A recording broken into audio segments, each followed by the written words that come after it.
At precisely 4:13 a.m., the valley woke in a frenzy of sirens and a sky that burned an unholy orange. I stood barefoot in the gravel of my driveway, blinking against the smoke as my barn roared with flames.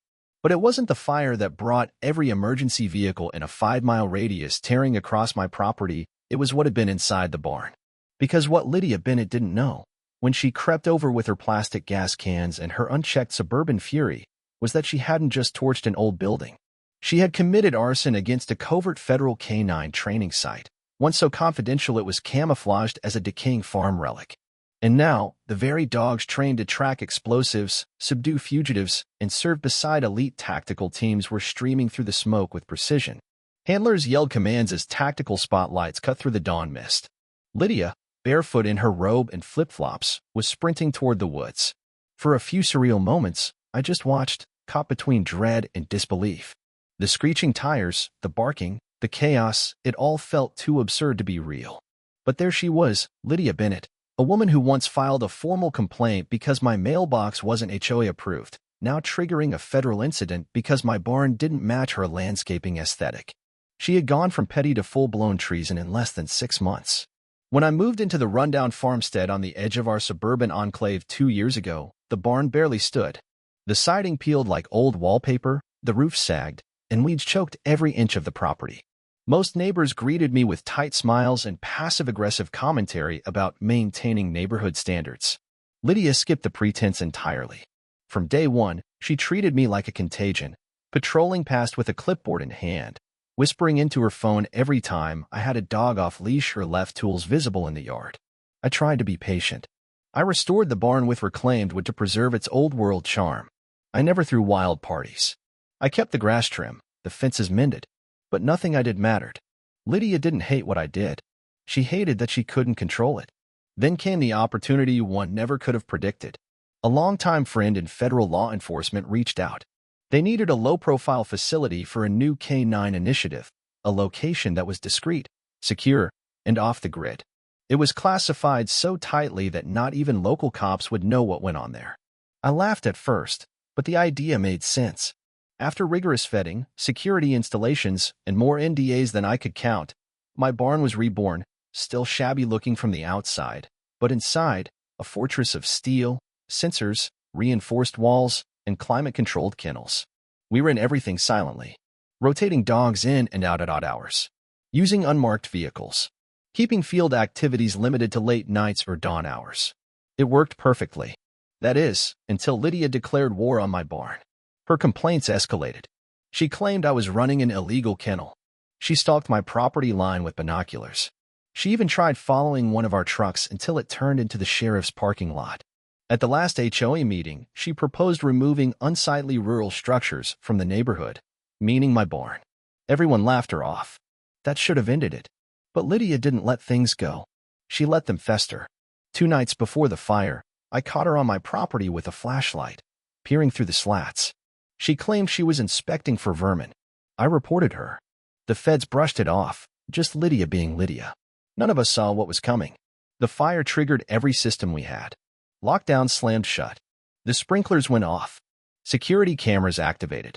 The smoke hadn't cleared when I spotted her, dragging a half-empty gas can across my yard, slipping in the wet grass. Then came Vader, a Belgian Malinois built like a tank, vaulting through the blaze and tackling her like a linebacker. Lydia screamed as federal agents cuffed her on the spot. She shouted about neighborhood bylaws and visual harmony while the barn burned behind her. As the firefighters contained the blaze, the surreal reality settled in. Lydia had committed felony arson against a classified federal site and was crying about HOA dues while in handcuffs. But that wasn't the end. It was the opening salvo. By sunrise, speculation swirled through the neighborhood. Was it terrorism? A meth lab explosion? Lydia, incredibly, made bail within hours and immediately launched a smear campaign against me. She claimed I set the fire myself for insurance money and accused me of disguising foreign military training as a pet rescue operation. She didn't just whisper to neighbors. She posted online, contacted city council members, even tried reaching out to local reporters. She labeled me a rogue landowner and demanded a community investigation. What she didn't know was that every authority she pestered now had direct ties to the agencies whose assets she had just incinerated. Investigators flooded the property. fire marshals, federal agents, tech specialists. Lydia, armed with her clipboard, tried to insert herself into the inquiry. She introduced herself to the lead investigator as the acting HOA president and insisted on overseeing protocol adherence. He smiled politely, then dismissed her without a word. But Lydia kept pushing. She cornered a younger agent, a woman scanning the debris with a handheld device, and began accusing her of federal overreach. The agent handed Lydia a business card. Lydia's face drained of all color. The woman she'd just barked at was a Homeland Security director with authority to shut down airports.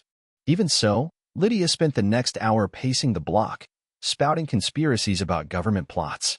Meanwhile, agents uncovered the truth. 2 melted gas cans with garage sale price tags. One had Lydia's initials scrawled in Sharpie.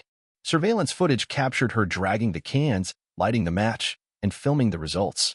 Worse, she'd hidden cameras and fake birdhouses and decorations around my property for months.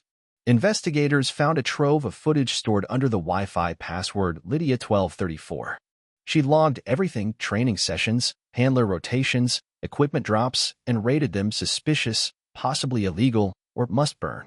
It was amateur surveillance meets paranoid fantasy. When they followed the money, the HOA's corruption came to light. Lydia had embezzled community funds to pay for legal fees, spot treatments, and private investigators. Other board members crumbled under questioning, admitting to secret meetings where they plotted to drive me out using made-up infractions. The residents were livid. Emergency town halls erupted. "Goodbye, Lydia" banners appeared overnight. Someone even hosted a block party shaped like a jail cell. Lydia, meanwhile, was buried in charges: federal arson, destruction of government property, obstruction, espionage without clearance. Her defense lawyer tried claiming ignorance, but the signage, warnings, and surveillance showed otherwise. Even with her life crumbling, Lydia held press conferences in front of her house, raving about protecting the community from shadow agencies. National news laughed her into meme status. My favorite? A photo of Lydia snarling with the caption, "Tried to evict the FBI with HOA rules." I kept a low profile, but people showed their support. Free coffee at the diner. Notes of thanks. Even a stuffed German shepherd in sunglasses left on my porch.